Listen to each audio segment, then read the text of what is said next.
What's up mga kakakak? It's a beautiful sunny day here in Bacolod City. Still on MSCQ.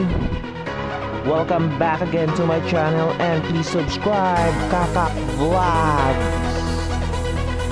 Alright, so yung topic natin ngayon is about how to follow up yung ORCR para mapabilis yung release nito from the casa when you buy a brand new motorcycle. Right, so anong mga tips na dapat gawin bibigay ko sa inyo, and just tune up on this one. Right, just we're now riding Bitoy going to University of St. Rizal, and just ride on. Alright.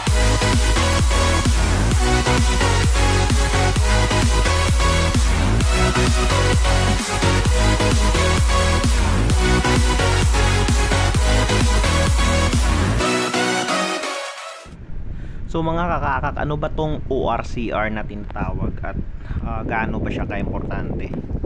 So ito lang naman po yung certificate of registration ng mga sasakyan o ng motorsiklo na dapat rehistrado po yung dinadala natin sa daan para wala tayong problema.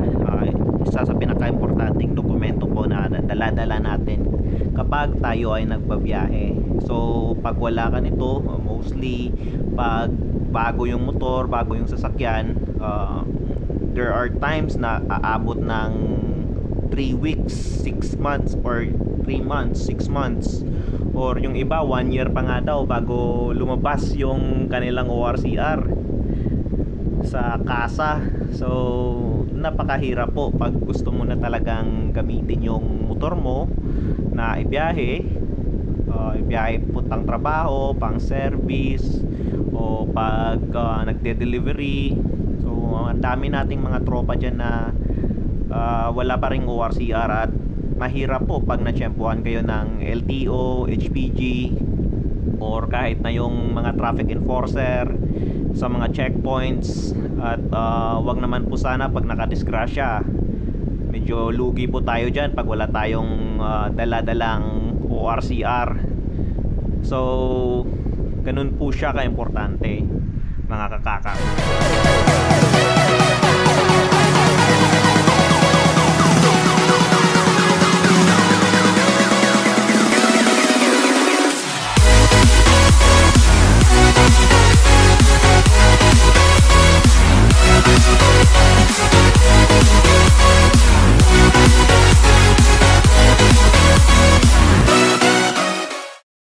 Alright, so mga kakakak, bakit ba tumatagal yung pagpoproseso ng ORCR ng motorsiklo natin? Kahit cash pa yon or hulugan, there's time na minamas process nila yung ORCR doon sa LTO. So like for example, this month, isa lang yung nabenta nilang motorsiklo, hindi pa nila ipaprocess. Next month, pag isa ulit, depende pa yon. So there are times na umabot ng 6 months hanggang 1 year, minsan ganun katagal. So kawawa yung bumili ng motorsiklo, sila yung makakawawa dahil wala pang papel na hawak pag ganito. So ano bang dapat nating gawin? So mamaya bibigyan ko kayo ng tips. Alright?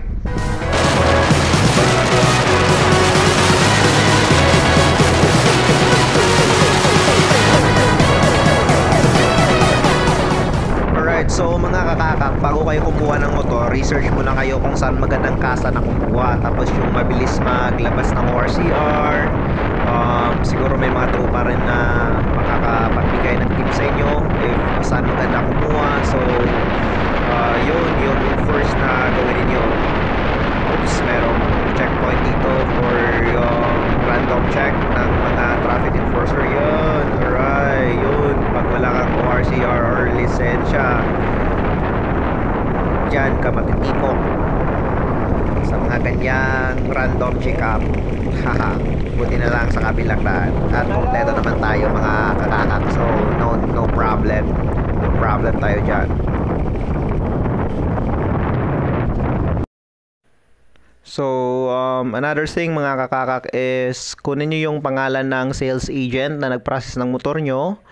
If possible, yung branch manager tsaka yung contact number nila. At yung email address kung saan CC natin yung email address nila pag nag-send tayo ng follow-up email doon sa DTI. Right, so again, email natin yung DTI and then I'll provide the template dito sa body ng blog natin para mapabilis yung pag-process nila. So, ma-force sila na i-process agad yung ORCR mo kasi pag ito napunta sa kinauukulan, like sa DTI, baka mawala yung license nila. So, yun yung isa sa pinaka-importanting gawin. Alright? Mga kakakak, good.